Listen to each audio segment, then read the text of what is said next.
Live from New Delhi, you're watching DT India News Hour, India's voice to the world. I'm Shubhendu Ghosh, coming up in the next hour. Gaza ceasefire to take effect at 6:30 GMT today. 33 Israeli hostages to be swapped for 737 Palestinian prisoners in the first phase. Netanyahu warns Israel has US support to return to war if necessary. In a dramatic move, TikTok, the widely popular video sharing app with 170 million users in the United States, goes offline and stops working for US users.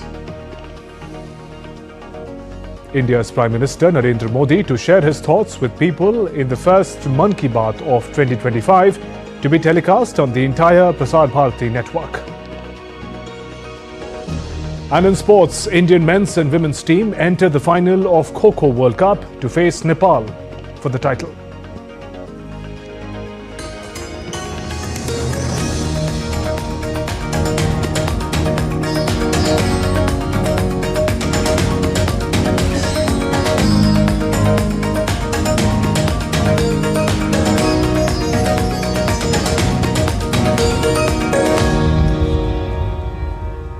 A ceasefire in Gaza is set to begin on Sunday, with Israeli Prime Minister Benjamin Netanyahu pledging to secure the release of all hostages held by Hamas. The truce aims to halt over 15 months of conflict, but in a televised address on Saturday, Netanyahu emphasized Israel's readiness to resume military action with US backing if required. The cabinet and the government approved the plan for the return of our hostages. This is an objective of the war of which we will not let go until it is complete. Both President Trump and President Biden gave full backing to Israel's right to return to fighting if Israel reaches the conclusion that negotiations of the second stage is fruitless. I appreciate it very much. If we need to resume fighting, we will do that in new ways. And we will do it with great force. And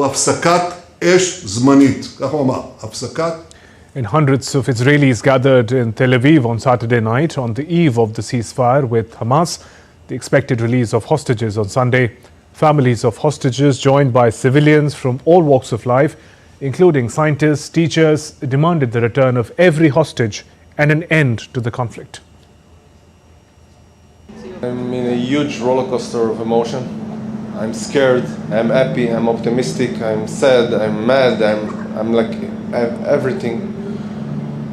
And the biggest thing that I'm doing is praying. I'm thinking about in what state they will be when, of course, I was in captivity for 129 days. Today it's already 400 and too many days. They will return in a really difficult state. I hope we can give them all the love and all this embrace. Meanwhile, London police has arrested at least 7 people at a demonstration in Whitehall on the eve of the expected ceasefire in Gaza and the release of some of the Israeli hostages held by Hamas. Police tried to contain the protesters to Trafalgar Square. Known worldwide for the statue of Horatio Nelson, said that they had arrested several people for breaching the conditions of the protest. The protest occurred amid growing tensions surrounding the ongoing ceasefire deal between Israel and Hamas, with protesters gathering to express their views on the situation. Israeli Prime Minister Netanyahu's office confirmed that Israeli detainees can be released as planned on Sunday. That means the ceasefire agreement will officially take effect on Sunday. A 3-stage ceasefire begins with a 6-week phase. Hamas releases 33 Israeli hostages in exchange for nearly 2,000 Palestinian prisoners. Israeli forces withdraw from Gaza, allowing aid and displaced Palestinians to return home. Negotiations for the second phase start on day 16, aiming for a permanent ceasefire and complete Israeli withdrawal by releasing more prisoners. The final phase focuses on Gaza's reconstruction, returning of hostages' bodies, expected to take years with international support. Let's also take a look at how it all panned out. The genesis of this conflict dates back to a long time in history. However, the Israel hostage crisis of October 7, 2023 triggered the conflict between Israel and Hamas. The next report gives us a brief timeline of what happened between October 7, 2023 to the present time leading to this ceasefire deal. The Israel-Hamas war has had a long history. However, the hostage attacks of October 7, 2023 triggered the current conflict. Let's now tell you the timeline. October 7, 2023, Hamas-led terrorists storm into southern Israel from Gaza and rampage through communities. Retaliatory airstrikes on Gaza begin, along with the total siege. October 8, 2023, Lebanon's Hezbollah fires on Israel, leading to sustained hostilities. October 13th, 2023, Israel tells residents of Gaza City to move south. October 19, 2023, a US Navy warship intercepts missiles and drones launched from Yemen towards Israel. October 21, 2023, 8 trucks allowed through the Rafah border crossing from Egypt into Gaza. October 27, 2023, Israel launches its ground offensive in Gaza. November 15th, Israeli troops enter Gaza's biggest hospital, Al-Shifa, after a siege of several days. November 21st, Israel and Hamas announce a 7-day truce and release of around half the hostages, but war resumes on December 1st. December 4th, Israeli forces launch their first big ground assault in southern Gaza towards the main southern city, Khan Yunis. April 1st, 2024, Iran's embassy compound in Damascus is hit by a suspected Israeli airstrike that kills several military officers, including a top general. Tehran responds 2 weeks later by firing hundreds of missiles and drones at Israel. May 6, 2024, Hamas says it has accepted a proposal for a ceasefire, but Israel said it had not agreed to that text. June 23, 2024, Netanyahu says the phase of intense fighting against Hamas in Gaza is coming to an end, but that the war will not finish until Hamas no longer controls the enclave. August 1st, 2024, Israel's military says it killed Mohammad Deif, Hamas military chief, in an airstrike on July 13th. September 17, 2024, Israel detonates thousands of booby-trapped pager communication devices used by Hezbollah in Lebanon, injuring hundreds of its members. September 28, 2024, an Israeli airstrike in Beirut kills Hezbollah leader Hassan Nasrallah, one of many strikes against the group's senior leadership. October 5th, 2024, Israeli forces launch major anti-Hamas operation in northern Gaza focused on Jabalia refugee camp. October 16th, 2024, Israel kills Hamas leader Yahya Sinwar in a shootout in Rafah. November 27, 2024, Israel and Hezbollah agree on a ceasefire in Lebanon. On the same day, rebels in Syria launch an offensive that will quickly topple President Bashar al-Assad, a major ally of Hezbollah and its Iranian backer. December 2nd, 2024, US President-elect Donald Trump says there will be hell to pay in the Middle East if hostages in Gaza are not freed before his January 20 inauguration.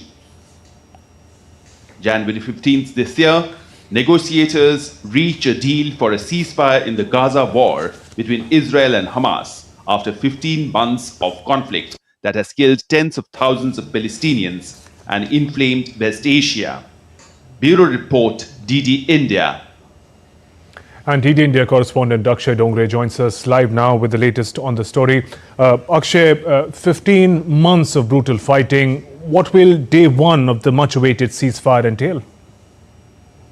Well, Shubhendu, what we are expecting right now, and this is all based on the kind of, statements that have been made from the leaders of both the sides. As soon as the ceasefire begins, it comes into effect, we can expect hundreds of trucks to move inside Gaza. Now, these are trucks with relief materials, supplies of essentials for the people, for the residents of Gaza. Now, a lot of NGOs, a lot of civil societies have not been able to provide the much needed help to the Palestinians who were residing in Gaza, given the fighting that was going on. But as soon as the ceasefire is announced, we can expect the officials from both the sides to, in fact, start with the work of implementing the conditions of the ceasefire on the ground. That includes the return of the hostages from both the sides, from as far as Palestine is as far as Gaza is concerned, there will be efforts made by the Palestinian authorities to, in fact, start the work of rebuilding at least the basic infrastructure, including healthcare facilities that are much needed right now. Then to resumption of supplies of food and safe drinking water to the homes of the people who will be returning in huge numbers from the places where they have sought refuge. Now, we can also see a huge influx of refugees moving into the bigger cities to gather whatever the remnants they have after the 15-month-long conflict that has, in fact, devastated the basic infrastructure of Gaza as well. The work of rebuilding has to start, but before that, the first thing will be to ensure that the ceasefire that is being implemented is a lasting one, and both the sides adhere to the kind of conditions that have been finalized in the ceasefire, because we have seen this previously as well, that ceasefires have been announced and have been broken within 24 hours of time. Right, that point, Akshay. In fact, Prime Minister Netanyahu's statement on the readiness to resume military action points at how fragile the ceasefire agreement may be. Well, absolutely. In fact, Shubhendu, we have seen the kind of language that has been used by Benjamin Netanyahu, where he said that the country it remains to be prepared to resume the war against the Hamas leadership in the Gaza Strip, as well as other parts of the world as well. He's in fact not just clarified that Israel possesses or still has the capability to relaunch the offensive strikes, but also said that he has support of the United States as well, with him naming both the sides of the U.S. Political atmosphere, with both him naming President Biden, who comes from the Democratic setup, and President Trump. It clearly shows that Israel has full support of U.S., not just one side of the political spectrum, but the entire political leadership, the Senate, as well as the Congress. With him having full support of the U.S. and, in fact, the U.S. leadership, including President Donald Trump, making statements such as Middle East will have hell to pay if hostages are not returned, that clearly gives out a signal that how fragile the situation remains. But the statement that has come from Netanyahu, with him saying that if all the hostages are not returned, Israel remains prepared to relaunch these offensive strikes against Hamas, clearly goes on to show that the ceasefire, the peace remains fragile, and that is why, as far as return of the refugees and the refugees are concerned from different parts of Gaza to their homes, it will be carefully decided that in what phased manner it happens, so that if any case, in any case of relaunch of strikes, more casualties do not take place on the ground. Akshay, thank you for those updates. Still to come on DD India News Hour. South Korean court grants extension of President Yoon's detention. Iran unveils new underground naval base amid tensions with the US and Israel. Petrol tanker blast in Nigeria.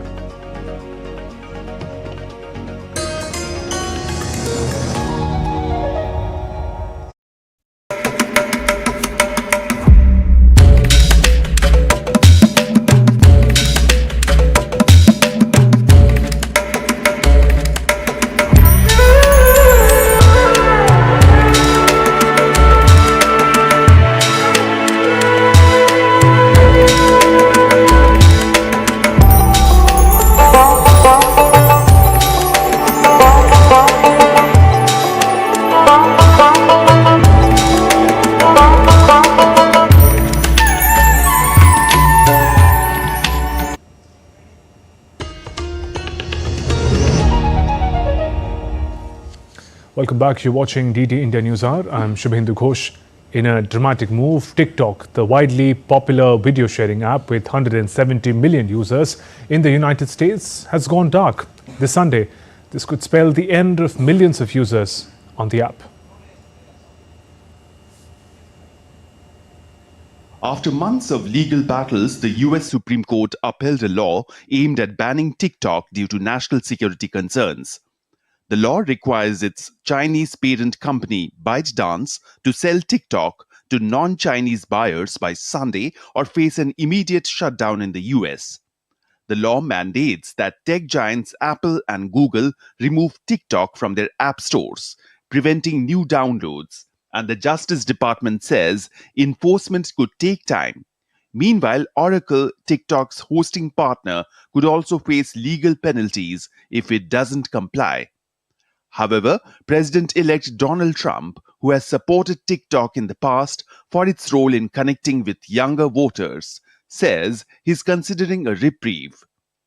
Trump is mulling activating a 90-day delay after he takes office on Monday. We'll take a look at TikTok. You know, I have a warm spot in my heart for TikTok because I won youth by 34 points.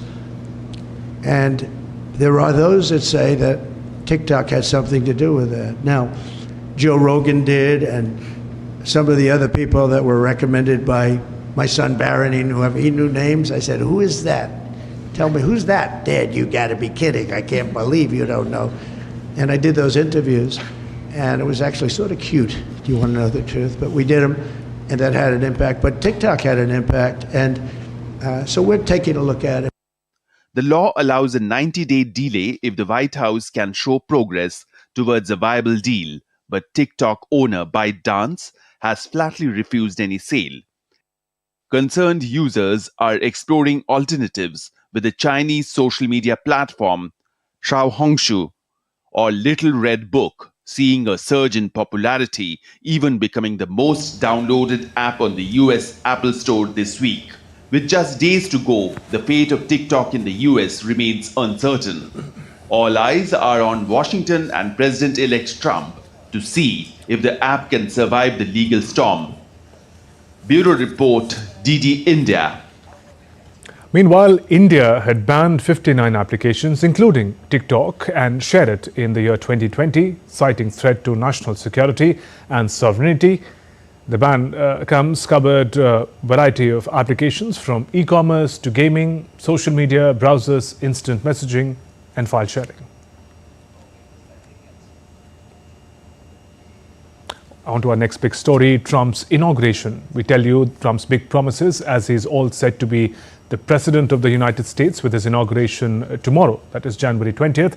And these are the big promises that he has made. He plans the largest deportation operation in the US history, vows to end birthright citizenship despite constitutional protections. He promises end to devastating inflation, crisis, tariffs, and big cuts to taxes. Importantly, he also plans to elevate crypto as a policy priority, vows to propose 25% tariffs on goods from Mexico and Canada. Tariff war also with China, threatens 10% tariffs on Chinese imports over fentanyl components in particular. Some also see this as a negotiation tactic, but risk of trade conflicts persists. He's also hinted at pardon for Capitol riot participants. He claims credit for the ceasefire brokered by Biden administration and pledges to end the Russia-Ukraine war, though the specifics remain vague at the moment. As far as the climate regulation is concerned, he plans to cut some of these regulations, push for expanded oil and gas drilling. He plans to repeal Biden's green policies, including EV electric vehicle tax credit, vows to end transgender rights in schools and military, promises to cut funding for schools teaching critical race theory. Some of the broad agenda points as far as Donald Trump is concerned.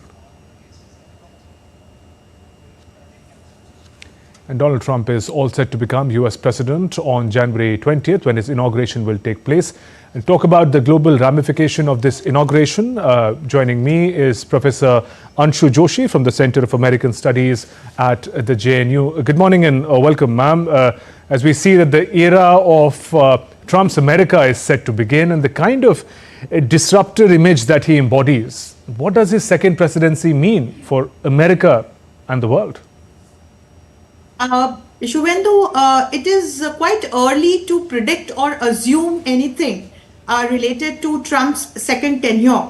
But as we all have seen what he prioritized and how he worked during his first tenure, at least we can draw an overarching picture related to some significant themes that actually span around global politics. So ranging from the two wars presently that are going on in different parts of the world, to like the competition of United States of America, China, to what is happening in Indo-Pacific, to the domestic issues of United States of America.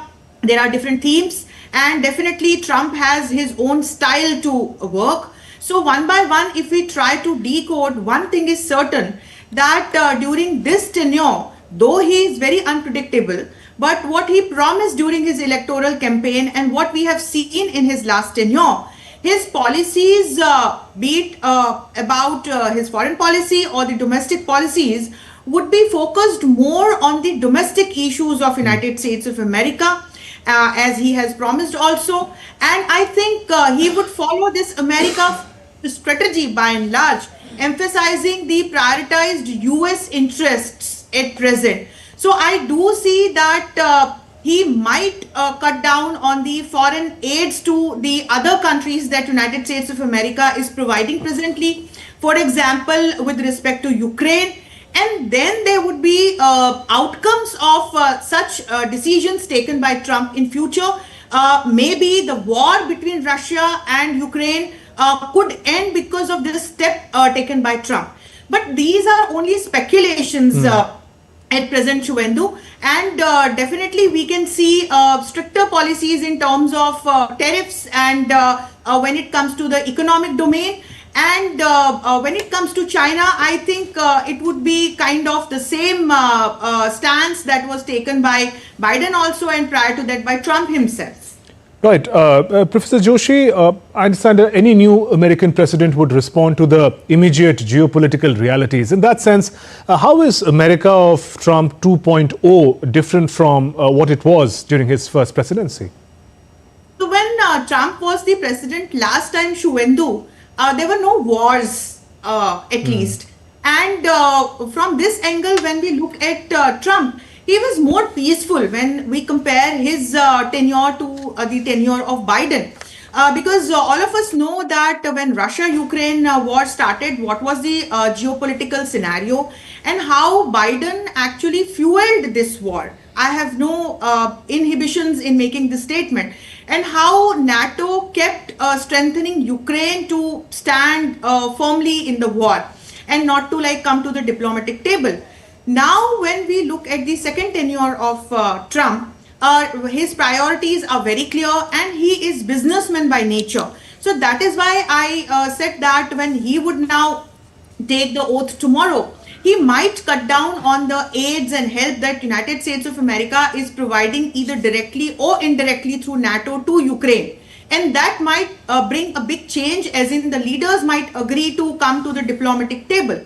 We also know that last time when Trump was the president, how he initiated a peace program in the West Asian region for like win-win situation for all the like-minded nations involved in the situation there, and Abraham Accord could be signed because of his efforts. This time the war is already on, though there is a peace agreement now between the two parties that are involved in the conflict. That starts today, the ceasefire. Yes, but this is not the end of the war. It is only a truce.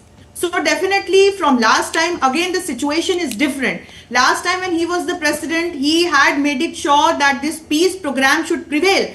But now when he is becoming the president, next time there is a war scenario there. So situation is different there as well. You look at Europe, how European nations were doing really good last time when he was the president. And this time when he's taking the oath, most of the European nations are gripped in one or the other kind of economic crisis. Maybe because of getting involved through NATO in helping Ukraine. So again, the situation is different. You come to the Asian region, what is happening in Bangladesh, what has happened to Pakistan, what is happening in Nepal, how China is spreading its feet and like involving more and more nations into BRI. So again, for Trump, it would be a different situation than his last time's tenure. Right, and if you look at his election slogan, go back to it, make America great again. And to realize that, who are likely to be his, I should say, key allies and opponents in realizing this vision, according to you? When we look at his this strategy, this mission of making America great again, he actually, I think, seems to be prioritizing the domestic issues ranging from like inflation to unemployment and other economic situation and challenges, I would say, related to United States of America. So here he definitely looks at China as again, like always, the biggest competitor of America, from like the domain of world trade to defense to technology. Also, I would add to it. So there, definitely Trump would continue with the policy that he adopted last time, and China seems to remain #1 competitor of United States of America. But here I would also add another angle of his probable economic policies, and especially related to tariff and the kind of controversial statements that he had already made with regards to, for example, Mexico and Greenland and Canada. So there I see that basically he actually sticks to his mission of making America great again. And there he made all such kind of statements, and he is coming up with the, his probable policies. And there definitely there would be a tiff with the like-minded nations, as in India also, because there are a lot of discussions related to, for example, this H-1B visa program. Right. But now Trump seems to be taking a step back, and he seems to be more lenient, at least a day before he is going to take oath, as in the for his second tenure. Maybe because of his the closest allies, who are the owners of the biggest tech companies, and how this H-1B visa program helps these tech companies in terms of creating a win-win situation for both like highly skilled talent from overseas countries, as well as like for making more revenues, we all know. So Shubhendu, it seems like, at the moment it is like a Pandora box, and we'll have to wait to see how it opens. But definitely the epicenter would be like making America great again, or for that matter, America first policy. Interestingly, ma'am, Pandora's box, as you use that phrase. Just want to spend a little more time on what it means for India, Trump's presidency. You mentioned the issue of H-1B visa. There's, of course, economic ties. The strategic engagement has gone from strength to strength. In its entirety, how do you see the trajectory of the relationship between the two nations under Trump's presidency? That's a very good question, Shubhendu, and I wanted to speak on this particular theme, India-United States of America relations. We all saw that when Trump was the president last time, how the new chapter between the strategic partnership between India and United States of America opened. And like from nuclear capabilities to technology related capabilities to this counter-terrorism measures, to different agreements related to fostering the trade relations, economic relations, defense relations, cultural relations began when Trump was the president, and we had Narendra Modi ji as our Prime Minister. And I can never forget that scene when he visited India and he visited Motera Stadium in Gujarat, and how both the leaders shook their hands, and the kind of statements that both of them made. So that was a new era when we look from this strategic partnerships perspective. So I think both the nations have a lot in common when we look from opportunities point of view also, and from challenges point of view also. So terrorism is a big brunt and challenge for United States of America also, as well as for India. So definitely in this particular domain, I see the relations would become better and would take new turns. And here then we can add partnership related to technology also. Right. And there also I see, a bright future between both the nations. So from foreign policy perspective, as in considering common challenges, definitely both the nations would go along. When it comes to tariff related points, or for that matter, these visa-related challenges, yes, I do see some, irritants there. But I think that we have more interests as in common than the challenges. So I think that the relationship would foster and would strengthen more. Right, Professor Anshu Joshi, thank you very much for joining us on the News Hour and sharing your perspective, ma'am. Meanwhile, migrants trying to avoid arrest set fire to blankets and mattresses at a camp in northern Mexican city of Chihuahua during a raid by government forces to clear the site. The enforcement action near the US border comes as US President-elect Donald Trump has accused Mexico's government of not doing enough to curb migration into the US and threatened sweeping tariffs. No deaths or injuries were reported in the blaze, which was extinguished in under an hour. It was not clear how many people were detained. Iran has unveiled what the state television says was an underground naval missile base at an undisclosed Gulf location on Saturday. This 2 days before the start of Donald Trump's second term as president. It was unveiled at a time when tension with Washington is widely expected to rise.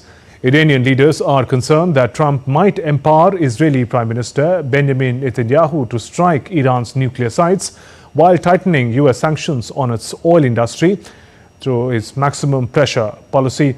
State television showed Revolutionary Guard Chief General Hossein Salami visiting the secret base during war games. He said it was one of the several built underground for vessels capable of launching long-range missiles and carry out distant warfare. State television said the base was built at a depth of about 500 meters somewhere in the Gulf and shows tunnels with long rows of what it said were a new version of Tariq-class radar evading speedboats which can launch cruise missiles. Earlier this month, Iran started military exercises that are due to last about a couple of months and have already included war games in which the Revolutionary Guards defended nuclear installations in Natanz against mock attacks by missiles and drones. Iran, which says its ballistic missiles are an important deterrent and retaliatory force against the US and Israel, has in the past unveiled several underground missile cities. Moving on, a South Korean court on Sunday extended President Yoon Suk-yeol's detention for up to 20 days. Supporters of South Korean president stormed the court after the announcement of the extension. Tens of thousands of people who had gathered outside the Seoul Western District Court on Saturday in a show of support for Yoon smashed windows and doors as they rushed inside the building, with the requirement of either to petition to extend Yoon's detention or free the impeached president within 48 hours. South Korean investigators asked a Seoul court on Friday to hold him for longer after he refused to be questioned. South Korean regulations require a suspect detained under a warrant to undergo physical exam, have a mugshot taken and wear a prison uniform. The leader is expected to continue to be held in a solitary cell at Seoul Detention Center. In Nigeria, a petrol tanker truck overturned, spilling fuel that exploded, killing at least 70 people and more injured.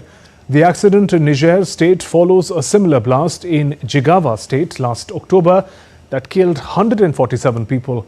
Most of the victims were impoverished local residents who had rushed to scoop up the spilled petrol after the truck overturned. Such accidents have become commonplace, killing dozens of people in the country grappling with the worst cost of living crisis in a generation. The price of petrol has soared more than 400% since President Bola Tinubu scrapped a decades-old subsidy when he came into office in May 2023. The United States has been battling massive wildfires that have ravaged Los Angeles and killed at least 27 people. The fires have ripped through the United States' second-largest city, reducing whole communities to scorched rubble and leaving thousands without homes. Officials are warning of incoming dangerous winds that could whip up blazes further. US President-elect Trump, who has sharply criticized California's response to the devastating wildfires, is likely to pay a visit to the area next week after his inauguration. The fires have destroyed more than 10,000 structures in the residential enclaves of Pacific, Palisades and Aldena. Dozens of pilots from around the United States and Canada rushed to Los Angeles to drop fire retardant and water on fires encircling the city. that afternoon, about right when we got here, is when we realized that this wasn't a normal fire. With the wind speeds, the rate of spread, and the amount of destruction just showing up on scene, and we knew we were going to be busy. It was going to be a dangerous rate of spread. A special screening of Canine Classic at a Paris cinema invited dogs and their owners for a surreal experience to the majestic Bastille Independent Art House Cinema. France's capital welcomed 18 dogs with their owners to watch Walt Disney's 1955 animation romantic film, Lady and the Tramp. The cinema's director had the idea of programming more dog-friendly sessions after a first experience screening the Franco-Swiss comedy film La Procès du Chien. The ticket price for an adult is €8. The accompanying dogs can come in for free. India continues to witness cold days with minimum temperature over 7 notches to 3.4 degrees Celsius at many places in Kashmir, while national capital is covered under dense fog with temperatures dropping below 10 degrees Celsius. The northern states of Jammu and Kashmir and Uttarakhand are expected to experience heavy snowfall from January 23rd, while the temperature is expected to fall. Indian Met Department has stated dense fog conditions in Delhi. The centre's panel on Delhi NCR's air quality on Friday revoked curbs under Stage 3 of the Graded Response Action Plan amid a dip in pollution due to favourable Met conditions.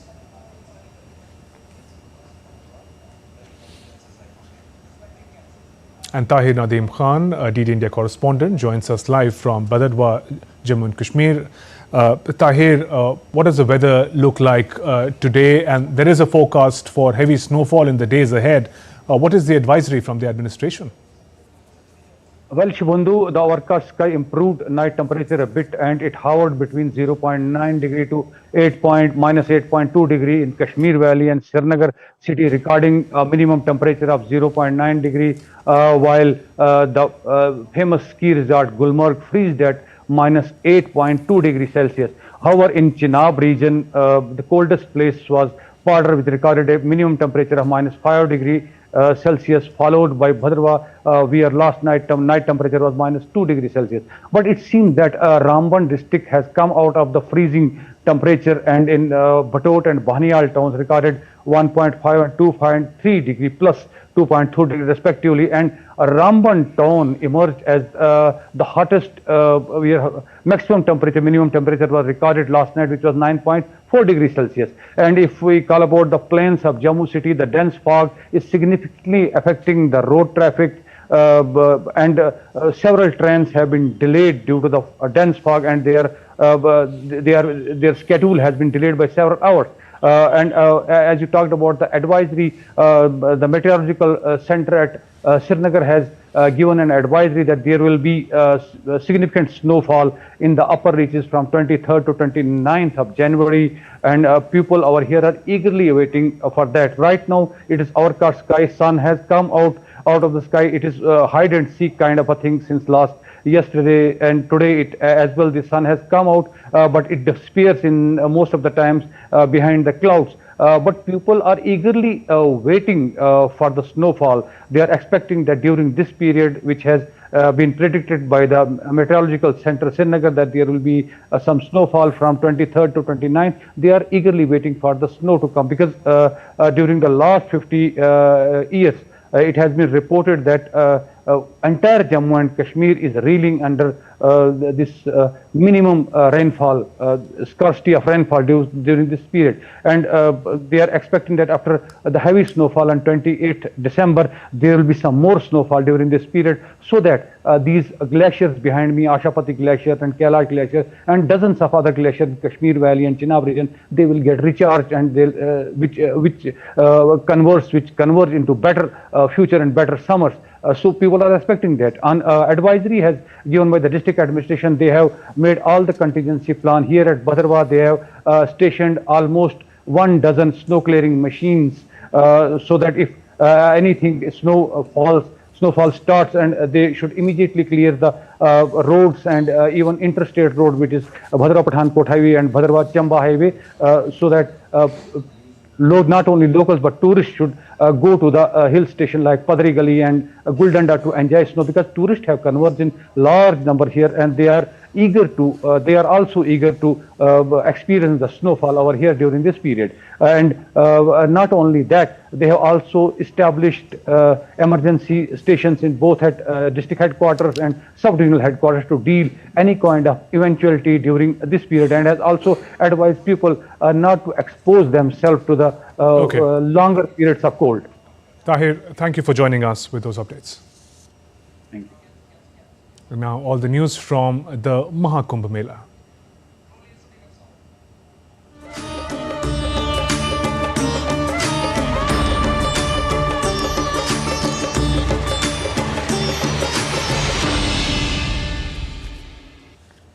At the Maha Kumbh, where millions gather in unity, Chai Point is serving over 5.5 million cups of chai or tea, bringing people together while staying committed to sustainability.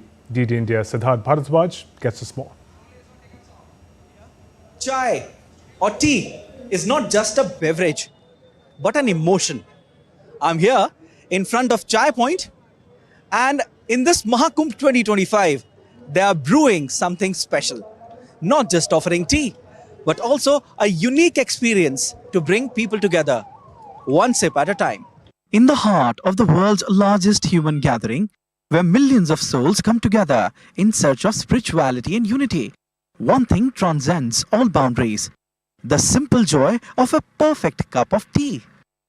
And this year, Chai Point is here to be part of this historic journey at the Maha Kumbh Mela. Just tell us about Chai Point, what actually it is, what concept you have come up with. We are completely technology-led. We see ourselves as a beverage platform, which essentially means that for the last 6-7 years, we've been building chai as well as coffee machines, but fundamentally focusing on chai. And that assures the customer of a very high level of quality and consistency. Visitors are praising Chai Point not just for the perfect cup of tea, but also for its unwavering commitment to cleanliness and hygiene. Super nice, clean, easy to take, and just enjoy a good coffee, a very nice good coffee. Yeah, we were driving around, and I think this is one of the relatively cleaner place. And there's a variety of like drinks and food, which is nice. College time we used to go, and also especially in Kumbh, you're always confused about where to eat, because you don't know what's clean. So it's nice to have it here because everything looks clean, everything is very organized. I love lemon tea at Chai Point, and Chai Point has been a part of our college days also. So this is a good nostalgia. Chai Point maintains a strong focus by responsibly sourcing ingredients and minimizing waste, ensuring that each cup of tea contributes to a healthier planet. Serving millions at the Maha Kumbh, Chai Point is not just fueling the spirit with tea, it's also fostering a sustainable future.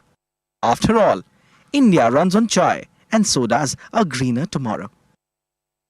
Chai Point at Maha Kumbh Mela is a celebration of simple joy that chai or tea brings in our lives, connecting strangers, creating memories, and sparking conversations. But one sip at a time. With camera person Rakesh Kumar, this is Siddharth Bharadwaj reporting for DD India in Prayagraj.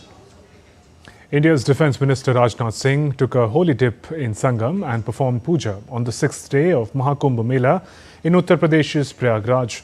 He took baths amidst chanting of Vedic mantras. The minister also reviewed the security arrangements for the Maha Kumbh.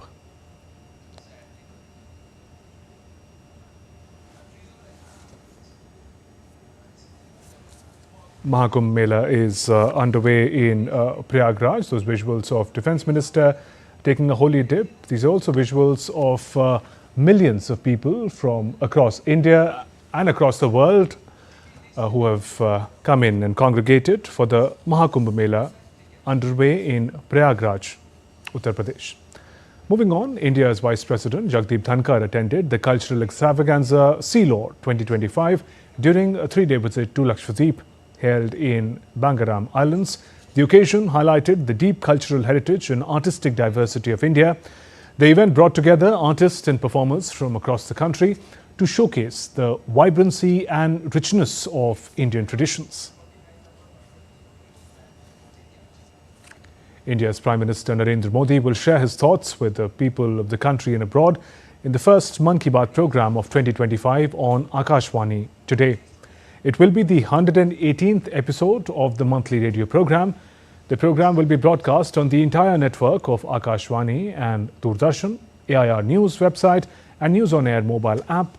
It will also be live streamed on YouTube channels of the AIR News, DD News, PMO, Information and Broadcasting Ministry. Akashvani will broadcast the program in regional languages immediately after the Hindi broadcast. Let's now take a look at other stories making news.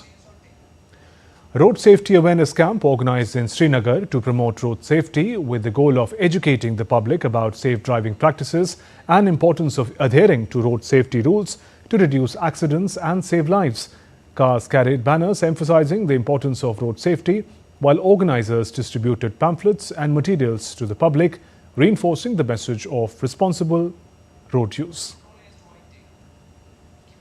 Mumbai's iconic morning marathon brought together hundreds of participants in a vibrant display of fitness, determination and community spirit. The marathon, which stretches across some of the city's most scenic and bustling routes, has become a hallmark for city's athletic culture and a symbol of resilience and unity for Mumbaikars, promoting mental well-being alongside physical health, with initiative aimed at reducing stress, encouraging mindfulness and fostering a healthy lifestyle. The annual bird census at Chilika Lake, one of Asia's largest coastal lagoon water located in Odisha, concluded. Vital data survey on the health and diversity of bird species that flock the area. The year's census showed a promising rise in number of migratory birds that have found refuge in the lake.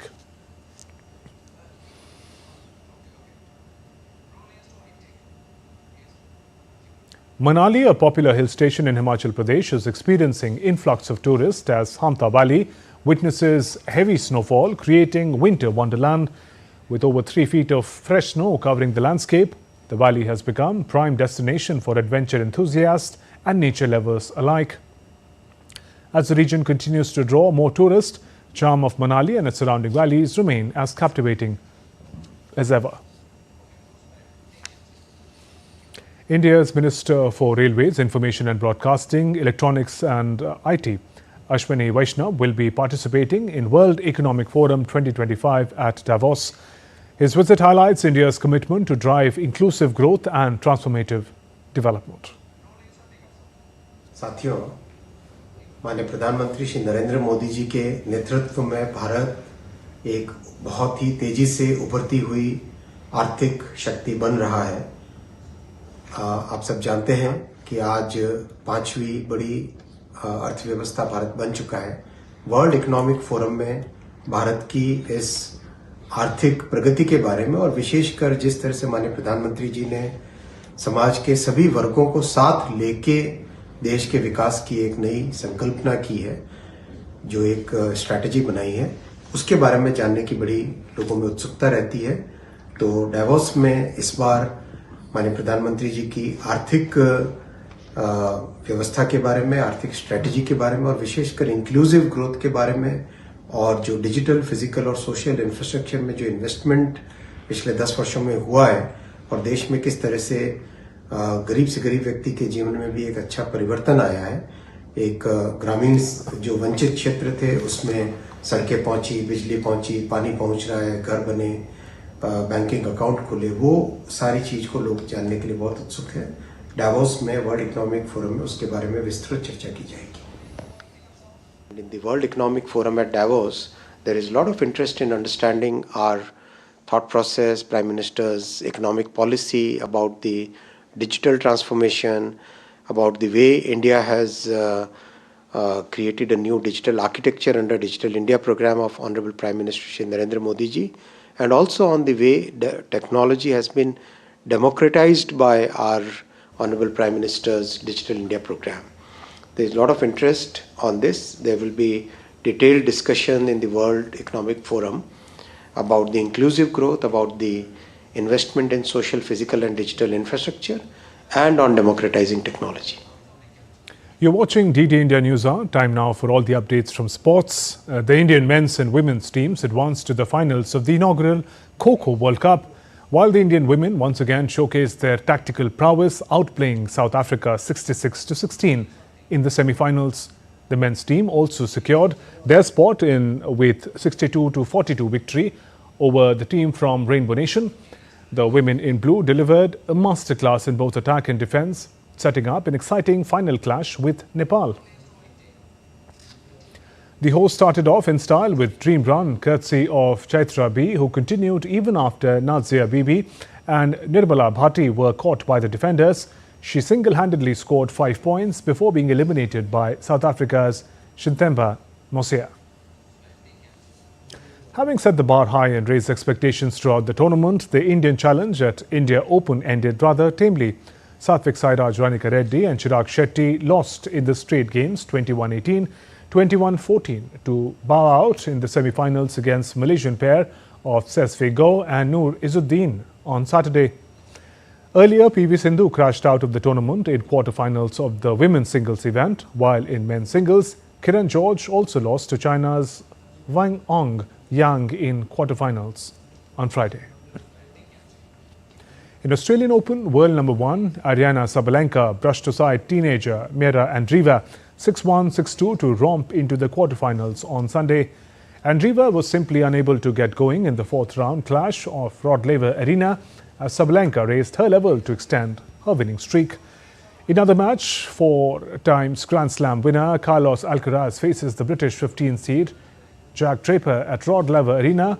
Alcaraz has won 2 of their 3 meetings, but Draper came out on top in their last encounter at the Queen's Club round of 16 last year. Amsterdam's Museplein celebrates National Tulip Day, an annual event to kick off tulip season in the Netherlands, which has been many months in the making for the country's tulip growers.